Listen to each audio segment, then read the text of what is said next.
O mundo de One Piece é um mundo apocalíptico, um futuro distópico de uma guerra que durou 800 anos e ainda continua, uma destruição total. E Roger, os piratas de Roger sabiam disso, sabiam da verdade, sabiam de todo o contexto da verdade. E não trouxeram isso à tona. Por quê? Por que que não trouxeram quando derrubaram o governo? Por que que não trouxeram a verdade para o povo? Por que não trouxeram a realidade para o mundo que a água sobe 200 metros e milhões e milhões morrem?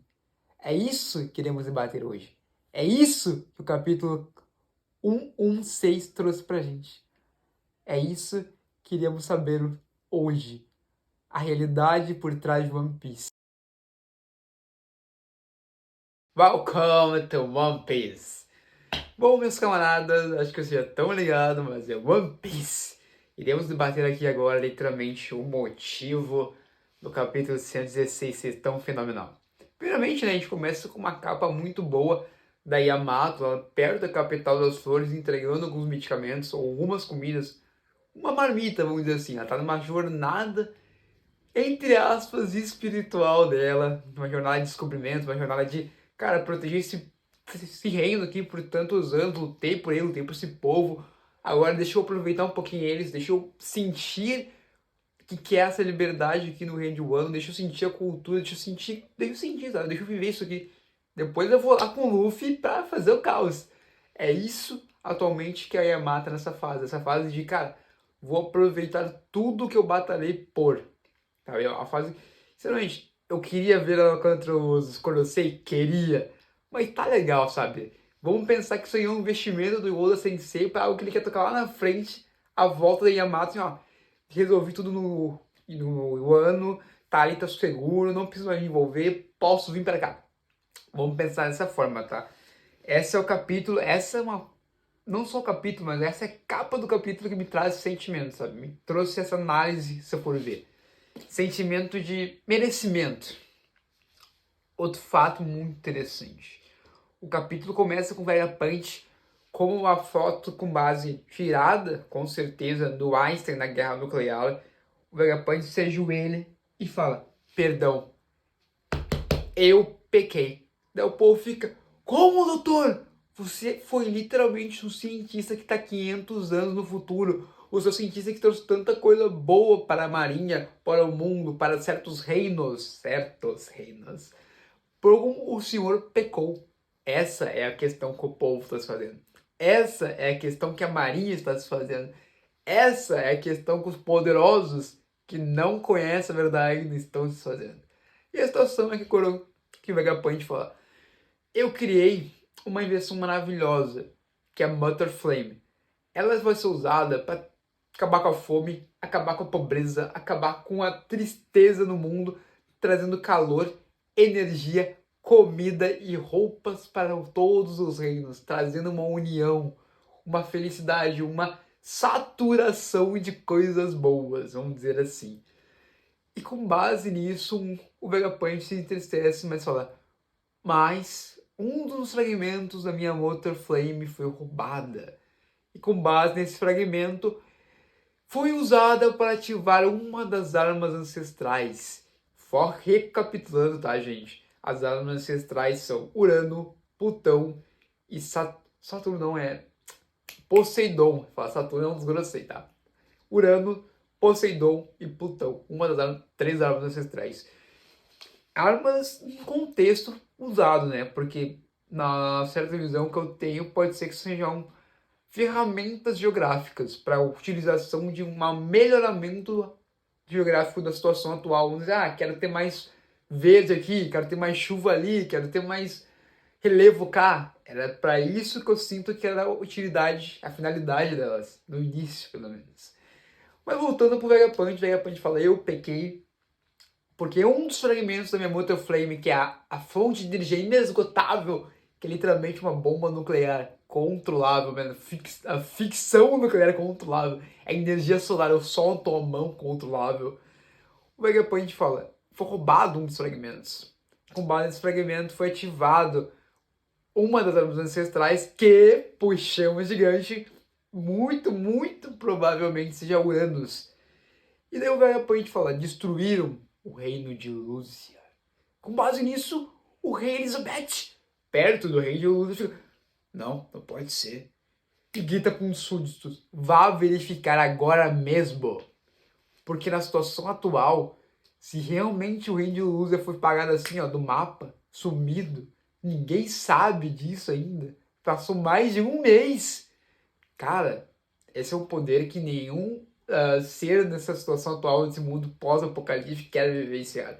Uma situação que alguém tem o poder de sumir do mapa contigo. E Vegapunk se ajoelha e pede perdão por esse erro. E cara, a gente dá pra entender, sabe, algumas situações com base nisso. Primeiramente, o governo mundial tem Uranus, sim. O governo mundial conseguiu realmente utilizar Uranus. Terceiro, a aplicação das armas ancestrais realmente dependem, em sua maioria, da Mother Flame, que é a fonte de energia inesgotável. Esses três pontos estão fortemente interligados. E o Vegapunk se sentiu culpado, porque mesmo ele trazendo uma fonte de energia que era para algo bem maior, foi usada por um pecado maior. Então nisso ele sentiu uma dor tremenda no seu coração. Porque ele, como cientista, não vai parar de desbravar o desconhecido. Mas a forma que é aplicado o desconhecido, que tornou conhecido como Mortal Flames, as camadas de Kairosek nos navios, todas as situações que eram para ser para o bem comum do mundo, situações que acabam sendo ruins para o mundo. O próprio Vegapunk sente muita dor no coração, como todo cientista deve sentir quando suas invenções são usadas para algo ruim. E Vegapunk, com mais essa transmissão que ele está fazendo, traz: gente, eu não tenho uma informação conclusiva de quem era bom, quem era ruim, tá? Trazendo de gancho junto com a situação do Mortal Flame, tô falando, tá? Tudo tá enganchado uma na outra. Ele falou: eu estou vendo alguns resquícios do século perdido, algumas histórias, algumas situações ali. Eu sou um arqueólogo, sabe? Praticamente. E essas armas ancestrais foram deixadas por Joy Boy. E por ser deixada por Joy Boy, eu não consigo dizer para que um pirata, um ser que naquela época batia o Drums of Libertation, o tambor da liberdade, deixou armas tão perigosas para gerações futuras. Porque é isso que os poliglifos trazem nesse contexto. Que Joy Boy, arrependido por, não conseguir trazer os homens peixes, os Fishmen, tritões, para a Terra, pediu perdão à princesa Shira, não foi Shira Rocha, mas foi uma princesa com um nome similar na geração dele. Pediu perdão algumas outras vezes em alguns outros poliglifos, algumas outras vezes falou situações mais bonitas, mas em geral tu vê uma dor muito grande, um pesar muito grande do Joy Boy. Então sentia tanto pesar, para que deixar as três armas ancestrais tão perigosas? Com base, o Vegapunk também traz uma informação muito importante. Joy Boy era um pirata, é o primeiro pirata, foi o primeiro rei dos piratas, foi o grande pirata, tá? Dei ênfase forçado que tava. E com base nisso, teve que se unir 20 reis, 20 reinos, para contrariar esse bando. E daí o próprio Vegapunk fala: eu não tenho a capacidade de julgar quais informações que eu tenho, se eles eram bons ou ruins, quem eram os bons, quem eram os ruins. Foi uma situação de 800 anos atrás que já não tem mais cabimento a mim julgar se era bom ou ruim com base nas informações que eu tenho. A única coisa que eu posso confirmar é sim, as armas ancestrais, na visão de Vegapunk, foi um pecado capital de Joy Boy ter passado para frente.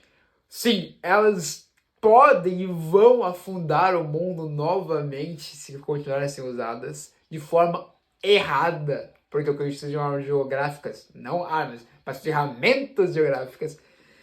E sim, pode ser que muito fortemente a Mortal Flame tenha sido recriada com base no Vegapunk estudar o fator linhagem. Como assim fator linhagem, Arthur? Sim, o DNA dos Lunarias, porque a própria esposa de Oden teve uma profecia que ela trouxe de 800 anos atrás, porque ela é do século perdido, sabe? Ela é do século perdido, literalmente. A fruta dela foi ela viajar no futuro.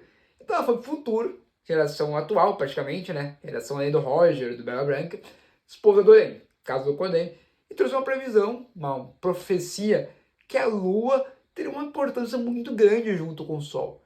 Cara, o que a gente entende com a Lua? Lunárias, Skypiea, Enel, Cidade Antiga na Lua. Esses 4 pontos interligados. Enel nem tanto, mas ele foi lá, nos desbravou isso, então vamos considerar ele, né? Vamos dar um respeito. Dá de César o que é de César. E, cara, a gente entende o quê? Pô, Vegapunk antes não tinha Flame. Ele estudou o fator liagem dos lunares, que são seres, uma raça, vamos dizer, evoluída, que com base nas chamas consegue criar uma resistência extremamente boa para qualquer ambiente, sabe? Eles vivem em qualquer ambiente, praticamente. E com base nisso, anos depois, vamos dizer assim, lá são 5 anos depois, foi criada a Flame. Pode-se dizer que o fator linhagem dos lunares é como aquela piada da galinha primeiro, o ovo primeiro. Então seria a Flame foi criada e os lunares vieram disso, ou os lunares foram estudados para criar a Flame? No Reino Perdido, não sabemos. Atualmente podemos teorizar que os lunares, estudando eles, conseguiram criar a Flame. Mas quem veio primeiro, assim, realmente a origem, ainda não é conhecida. Vai ser conhecido quando um dos poderíficos e a Lifetale serem desbravadas, serem porque Roger e seu bando deram risada, porque Roger e seu bando descobrindo a verdade, não contaram, porque Roger e seu bando choraram e falaram, eu queria nascer na mesma época que você, Joy Boy. Por quê? Mesmo na situação que eles tinham conhecimento, tinham a força, porque eu trago o meu porquê da visão, sabe? Que é literalmente, eles eram piratas. Eles são piratas. Da mesma forma que o Barba Branca, para quem é mais antiguinho, no capítulo 448 ou 458 mais ou menos, que ele foi executado, ele gritou, One Piece é real. One Piece is true. Mas ele não falou o que era One Piece mesmo, ele conhecendo e sabendo o que era. Porque na visão dele, ele é um pirata. Se o próprio mundo não acreditou no Dr. Vegapunk, o maior cientista renomado pelo próprio governo mundial, World Govern, o povo ainda foi incrédulo. Que eles acreditariam num pirata, nos piratas? Que o mundo está acabando, que o mundo está isso que está acontecendo. Sabe, a falta de credibilidade fez o próprio Roger olhar e falar, eu queria ter nascido na vida pra você, Joy Boy. Fez o Barba Branca mesmo, no seu último momento, guardar todo aquele segredo para ele mesmo e gritar a única frase, One Piece is true. Ele não precisou de mais nada para reacender o fogo, não das piratarias, mas da aventura, de querer desbravar o desconhecido. O outro fato muito importante, no meio de todos os acontecimentos, sabe, que só isso é uma análise bem forte do que o Vegapunk estava falando. O Insama estava andando no seu jardim e viu uma foto de quem? Lilia Neferpito. Yes. Yeah. Sim, o que a gente pode entender? Cara, ou a Lilia era uma paixão do Insama, ou o Insama é a Lilia, ou, cara, mais louco ainda, de tudo. O Insama possuía o corpo da Lilia porque ela foi uma das usuárias da Ope Opa no Mi e usou a imortalidade nela mesma de alguma forma. Pô, essa eu puxei vocês, né? Outro fato bem interessante.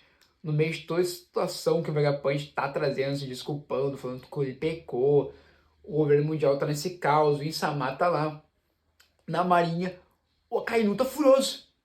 Sabe, no capítulo da Guerra dos Melhores, eu pensava, meu, Akainu e o Luffy, uma das maiores batalhas vai acontecer, né? Mas não. Eu tô pensando mais que o Akainu aí de base, por base em estresse, de tanto que ele tá sofrendo de estresse agora, porque, cara, cada palavra do Vegapunk é como se fosse um prego no caixão dele. O que vocês pensam? Roger acendeu a Era dos Piratas. Barba Branca reacendeu a Era dos Piratas com que? Meras palavras. Infundadas, vamos dizer assim. E o Vegapunk não. Ele tem a credibilidade, ele tem, entre aspas, o poder da comunicação para o mundo inteiro ver e ouvir a voz dele. E, cara, ele tá trazendo isso de uma maneira... É isso que aconteceu, o One Piece é isso. Cara, o mundo tá fervendo, cara. E por isso, o Akainu tá, meu Deus, eu vou morrer, cara. Olha isso, olha o caos que isso vai trazer. E o próprio Sengoku, cara, ele tá assim, ó, come, igual o Garp quando comia aquelas bolachinhas de arroz, tá? O Sengoku agora, Porque a ansiedade dele deve estar devorando ele, mas ele deve estar pensando, meu, não é mais comigo, mas... Ah, eu tô preocupado. Sabe, ele tá muito... Tá muito estressado também. E outro fato também. Esse eu gostei. Esse fato eu vou dizer que eu gostei, tá? A Marinha está começando a se dividir. Por quê? Cara, porque tá vindo a verdade do mundo, tá vindo a verdade sobre One Piece, estão vendo como o Gorosei é. Então todos esses fatos começou a plantar a sementinha. A sementinha que antes não tava brotando, tanto brotava num, dois, tá começando a se espalhar pra Marinha inteira. A gente realmente é a justiça. A gente realmente deve seguir o governo mundial. Essa sementinha tá brotando e brotando, aumentando, sabe? Ela tá lá. E o governo, então assim, não sei mais se eu fico no lado do governo mundial ou não. Isso é algo muito importante também para fins mais tardeiros da história, sabe? O Oda Sensei tá criando algo muito bom esse background agora. Mas finalizando, tá? A Stussy, ela pediu perdão pro Edson. Não, o Edson pediu perdão pro... Os dois, na verdade. Um pediu perdão pro outro. Essa foi a maneira de explicar. Por quê? A Stussy pediu perdão, falou assim, perdoe por eu ter que fazer isso, isso, isso. E o Edson falou, me perdoe ter que te mandar trair teus amigos. Que sim, querendo ou não, ela considerava Rob e Lucy, considera Rob e Lucy, Caco, todos os integrantes da Cyberpool, família. Então, o fato dela ter que trair eles, por causa que ordens do Edson é, tipo, absolutas, dói ela, mas esse fato faz ela falar assim, essa dor, essa raiva, essa tristeza, divisão que eu estou sentindo internamente, o Edson traz pra ela. Isso prova que você é humana. Porque ela tava nesse conflito de eu sou humana, não sou, eu sou uma mera ferramenta.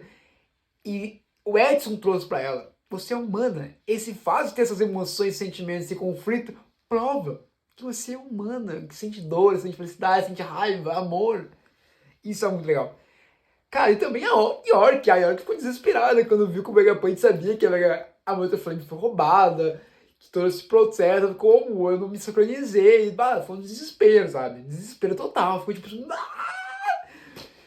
Daí também ela descobriu, pensando, eu sou Vegapunk, eu tenho que saber onde tá esse Dendemushi. E daí ela pensando em, eu entendi, tá dentro do robô antigo. Esse é o momento que todos os Gorosei ficam tipo assim, tá lá, vamos lenhar aquilo lá. E ela, tipo assim, atualmente a gente vai estar numa situação de esse robô que aparentemente já vagando, só vagando, vai ter realmente uma ação forte agora na história, nesse capítulo, nesse arco, contra os Gorosei. Vamos provar qual era a força dos antigos companheiros de Joy Boy. Vamos provar, porque ele constantemente repetia a frase Sorry, Joy Boy. Sabe? Me perdoe, Joy Boy. Me perdoe, Joy Boy. Isso é algo muito legal. Cara, e pra finalizar com chave de ouro, tá? Se vocês estão até aqui, Rayleigh. Finalizar com chave de ouro. Rayleigh, meio bêbado, falou assim: Roger, o mundo está no trilho certo, mas agora é com eles, não é mesmo? Cara, essa finalizou com chave de ouro, tá, gente? Se vocês ficaram até aqui, se inscreva, dá like, compartilha, estoura o botão de inscrever também. Mas faz um tchau, tá? Que amanhã tem mais e tamo junto, que é só o começo.